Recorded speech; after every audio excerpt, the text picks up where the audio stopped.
ప్రపంచంలో ఎన్నో పండుగలున్నా మహాశివరాత్రికి ఉన్న ప్రత్యేకత వేరే. ఇది శివతత్వాన్ని అనుభవించే పవిత్రమైన రాత్రి.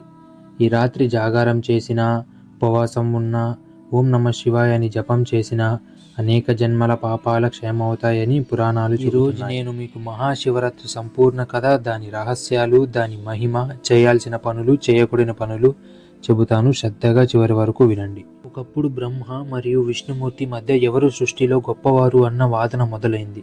వాదన పెరిగి అహంకారంగా మారింది. అప్పుడే అకస్మాత్తుగా ఆకాశాన్ని చీల్చుకుంటూ అనంతమైన అగ్నిస్తంభం ప్రత్యేకమైంది. అది మొదలు ఎక్కడా, అది మునిగింది ఎక్కడా ఎవరికీ అర్థం కాలేదు. విష్ణుమూర్తి వరాహ రూపంలో కిందకి వెళ్ళారు. వేల సంవత్సరాలు వెతికినా చివరికి దొరకలేదు. బ్రహ్మ హంస రూపంలో పైకెగిరారు. అనంతం కనిపించలేదు. అప్పుడు వారు గ్రహించారు, ఆ అగ్నిస్తంభమే పరమ మహాశివుడు అనంత తత్వం. ఆ రాత్రి మహాశివరాత్రి అని చెబుతారు. ఒక వేటగాడు పాపాలు చేసి జీవనం సాగించేవాడు. ఒకరోజు అడవిలో వేట కోసం వెళ్లి రాత్రి అయ్యేసరికి భయంతో ఒక చెట్టు మీద కూర్చున్నాడు. చెట్టు కింద శివలింగం ఉందని అతనికి తెలియదు. అతను ఆకలితో నీళ్లు తాగుతూ చెట్టు ఆకులు కింద పడేశాడు. రాత్రంతా నిద్రపోలేదు. తెలియకుండానే జాగారం చేశాడు. తెలియకుండానే ఉపవాసం ఉన్నాడు. ఉదయం అయ్యేసరికి యమదూతలు వచ్చారు. కానీ వెంటనే శివదూతలు ప్రత్యేకమయ్యారు.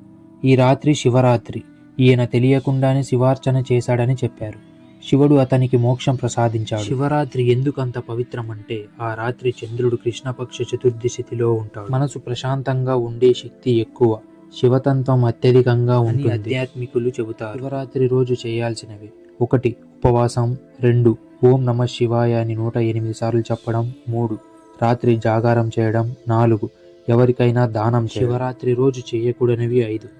కోపం, అబద్ధం, మాంసాహారం, ఇతరులను బాధ పెట్టడం, నిద్రపోవడం. మహాశివరాత్రి అనేది బయట పూజ మాత్రమే కాదు, మనసులో అహంకారాన్ని కాల్చే రాత్రి.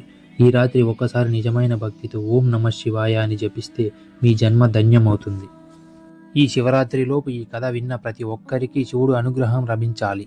మరిన్ని ఇలాంటి భక్తి వీడియోస్ కోసం వెంటనే మన ఛానల్ని సబ్స్క్రైబ్ చేసుకొని లైక్ చేసి షేర్ చేయండి.